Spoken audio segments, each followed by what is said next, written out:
అట్టిపోయాను. 6:30కే జనం క్యూలో ఉన్నారు. నేను 7కి వెళ్ళాను, లేట్కి వెళ్ళాను. సో ఆల్మోస్ట్ ఆల్ మాకు తెలిసి 2-3 అవర్స్ ఒక ఓటర్ వేయడానికి టైం పడుతుంది. కొంత భారీ ఎత్తున పెద్దవాళ్ళు రావడం ఆశ్చర్యం లేపింది సార్. వికలాంగులు పెద్దవాళ్ళు అంటే 60+ ఉండేవాళ్ళు మనవడం, లేదంటే టీచర్ తీసుకొని, లేదంటే ఏదో 2-వీలర్ తీసుకొని లోపలికి అనుమతించారు బూత్ లోపల రావడానికి. సో వారు అంతలో దాదాపు ఒక్కొక్క బూత్ లో నుంచి 20 నుంచి 25 మంది అంత పెద్దవాళ్ళు వచ్చి నిలబడుకొని ఆ నీళ్లు లేక హీట్ వల్ల ఓఆర్ఎస్ తీసుకొని ఉన్నారంటే ఎంత బాధ్యతను గుర్తు చేస్తున్నారనే విషయం ఒకటి స్పష్టంగా కనపడింది. సో పాజిటివ్ ట్రెండ్ భారీగా ఓటర్లో మార్పు వచ్చింది. బహుశా మీలాంటి జర్నలిస్టులు, అదేవిధంగా ఉన్నటువంటి సోషల్ మీడియా, అలాగే డబల్9 టీవీ లాంటి నిస్వార్థంగా పనిచేసే టీవీల యొక్క అవేర్నెస్ అనేది జనాల్లో బాగా తెచ్చిపెట్టింది. దీనివల్ల ఉదయాన్నే ఓటు వేయాలనే కర్తవ్యాన్ని, బాధ్యతని తట్టి లేపారు. దాంతో వాళ్ళ ఇష్టం, వాళ్ళు ఎవరికి ఇచ్చుకుంటారో వాటి తర్వాత విషయం. పెద్ద ఎత్తున ప్రచార మాధ్యమాలు చేసే ప్రయత్నం ఓటర్లో చైతన్యం తీసుకొచ్చింది. నేను ఎస్పెషల్లీ తిరుపతి చూసాను 2 బూతులు. మా ఏరియాలో ఒక స్కూల్ దగ్గర నుంచి సుమారు కిలోమీటర్ ఉంది సార్, బైపాస్ దాకా ఉంది. భయపడిపోయాను వీళ్ళు ఎప్పుడు ఓట్లేయాలని. మళ్ళీ మా బూత్కి వచ్చేపోదికి నాకు తెలిసి నేను 7కి వెళ్ళినా కూడా నాకు ఇంత 9:15 పట్టింది టైం, 2 గంటల 15 నిమిషాలు పట్టింది. సో నాకు ఇక్కడ పాజిటివ్ ట్రెండ్ ఓటర్లో కనబడింది, చైతన్యం కనబడింది. ఉమెన్ టర్న్అవుట్ ఎలా ఉంది సార్? ఉమెన్ టర్న్అవుట్ చిత్తూరు జిల్లాలో, ఉమ్మడి చిత్తూరు జిల్లాలో మంచి ప్రశ్న వేశారు సార్. నేను కూడా మీరు రామ్ కుమార్ గారు చెప్పిన ఏకీభవిస్తాను. ఎందుకంటే మహిళలు, నేను కూడా ఆశ్చర్యపోయాను, మహిళలు పెద్ద ఎత్తున క్యూలో ఉన్నారు.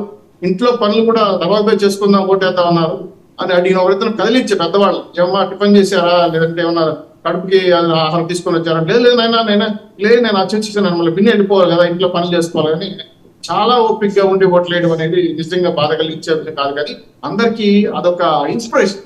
అంత పెద్ద వయసు వాళ్ళు, ముసలి వాళ్ళు వచ్చి పడుతుంటే మామూలుగా యూత్ ఇంకో మైనస్ కూడా ఉంది ఇక్కడ. యూత్ కనపడలేదు సార్ సైకిల్, ఇంకేమైనా వస్తారో తెలియదు. యూత్ కనపడకపోవడం బాధ కలిగించింది. పెద్దవాళ్ళు, సీనియర్ సిటిజన్స్, 40+, 25+ అందరూ అక్కడ ఉన్నారు. కానీ జనరల్ న్యూ అంటే భారత అంతర్రాష్ట్రంలో 10 లక్షల మంది 18+ వాళ్ళు కొత్తగా ఎన్రోల్ చేసుకున్నారు. 10 లక్షల మంది ఎలక్షన్ గా మేము చెప్పిన రోడ్ ప్రకారం. సో ఇది నాకు ఇక్కడ యూత్ ఇప్పటి వరకు కనపడలేదు. ప్లస్ ఇంకో వస్తారో చూడాలి. తర్వాత మైనస్ కూడా కొన్ని డిస్కస్ చేయాలి. ఇప్పుడు ఆంధ్ర రాష్ట్రంలో భారీ ఎత్తున ఈ ఎలక్షన్ కమిషన్ ఏర్పాటు చేసింది. 5 గంటలకే బూత్ ఆఫీసర్లు వచ్చారు, చెప్పారు. మేము 7కి వెళ్తే అప్పటికి ఓపెన్ చేసి పెట్టున్నారు. ఇక్కడ మెయిన్ క్రిటికల్ బూత్ల్లో మహిళా పోలీసులు పెట్టడం ఏంటి సార్ నాకు అర్థం కాలేదు. ఒక ఏరియాలో నేను వెళ్ళాను, ఒకే మహిళ ఉంది. సుమారు 6 బూతులు ఉన్నాయి. ఆ మహిళా కానిస్టేబుల్ చెప్తా ఉంది, సార్ నాకు అన్నం ఇంత టిఫిన్ చేయలేక వస్తున్నాను, అందరినీ దూర్ కంట్రోల్ చేయకపోతున్నాను, మా ఎస్ఐ వచ్చారు, చెప్పాను నాకు సపోర్ట్ కావాలని. చివరికి వాలంటీర్లు కాకుండా బూత్ ఏజెంట్లు ఒక నాకు పెట్టాల్సి వచ్చింది.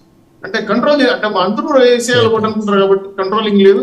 ప్లస్ పోలీస్ ప్రొటెక్షన్ కూడా కొంచెం లిమిట్ గా అనిపించింది. వెబ్ కాస్ట్ బాగా ఉంది. ప్లస్ మీరు అన్నట్టు కెమెరాస్ కూడా వెబ్ కాస్ట్ కి సంబంధించి సార్ గుంటూరు జిల్లా నుంచి కంప్లైంట్స్, ఎలక్ట్రిసిటీ కట్ చేశారట కొన్ని చోట్ల. అంటే వాళ్ళ ఆరోపణ ఏంటంటే వాళ్ళు వైసీపీ మూకలు అని చెప్పేసి స్పష్టంగా అన్నారు. వాళ్ళు వచ్చి వాళ్ళు కట్ చేయటం వల్ల కొన్ని 2-3 విలేజెస్లో అయితే మార్నింగ్ రిగ్గింగ్ చేశారట అని తెలుగుదేశం అభియోగం. ఎన్నికల కమిషన్ దృష్టికి వెళ్ళింది. మిశ్రా గారు, అబ్జర్వర్ మిశ్రా గారు ఆల్రెడీ నర్సరావుపేట చేరుకున్నారు. ఆయన అక్కడి నుంచి వెళ్ళాలి, గురజాల వెళ్ళాలి. మీరు చెప్పిన పాయింట్ కాదు చూసుకున్నప్పుడు మా పొంగనూరులో 3 ఏజెంట్లు ఇంటర్ చేశారు సార్. లోపలికి వెళ్ళి ఏజెంట్ కూర్చున్న వాళ్ళు ఎత్తి కార్లేసుకి వెళ్ళిపోయారు. 3 ఏజెంట్ కనబడుతుంది.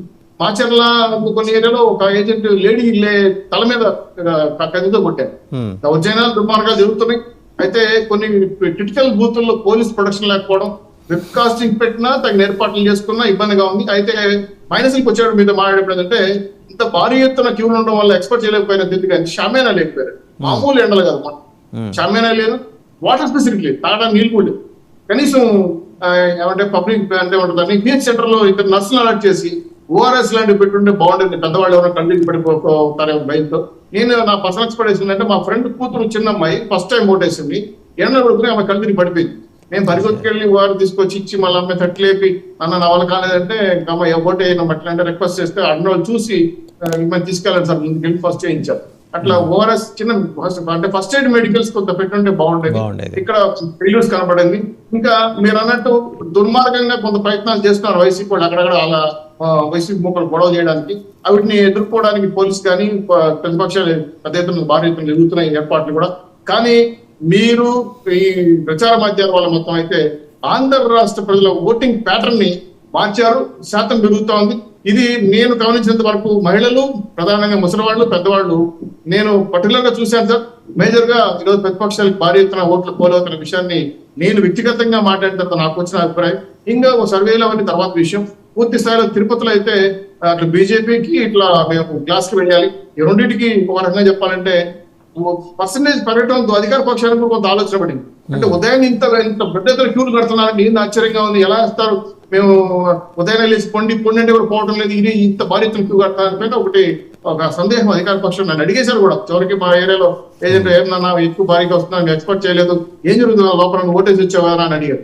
నేను ఇంకేం చెప్పాల్సిన అవసరం ఎంతవరకు ఉందని చెప్పి అందరికి చెప్పేసి వచ్చేసాను. కానీ ప్రచార మాధ్యమాల వల్ల మంచి అవేర్నెస్ జరిగిందనే విషయం ఇది చెప్పదలుచుకున్నాను. కానీ ఇంకైనా ఇప్పుడు 10-11 అవుతుంది సార్, ఇంకైనా ఎలక్షన్ కమిషన్ చర్య తీసుకొని తాగడానికి నీళ్లు, అట్లీస్ట్ పచ్చడి కిట్స్, ఓఆర్ఎస్ లను పెడితే రాష్ట్ర వ్యాప్తంగా బాగుంటుంది. ఈ అల్లర్లు రాకుండా నేషనల్ ఫోర్స్ పెడితే బాగుంటుందని నా ఉద్దేశం. ఖచ్చితంగా నేను మధ్యాహ్నం పైన కొంచెం చోట్ల అల్ల జరుగుతాయి, కట్టడి చేయాలంటే ఖచ్చితంగా నేషనల్ మిలిటరీ ఫోర్స్ రావాల్సిన ఉందని విషయాన్ని చెప్పారు. గతంలో పొంగనూరు, తిరుపతి, కాళహస్తికి వెబ్ కాస్టింగ్ పూర్తిగా నేషనల్ ఫోర్స్ అలర్ట్ చేశారు.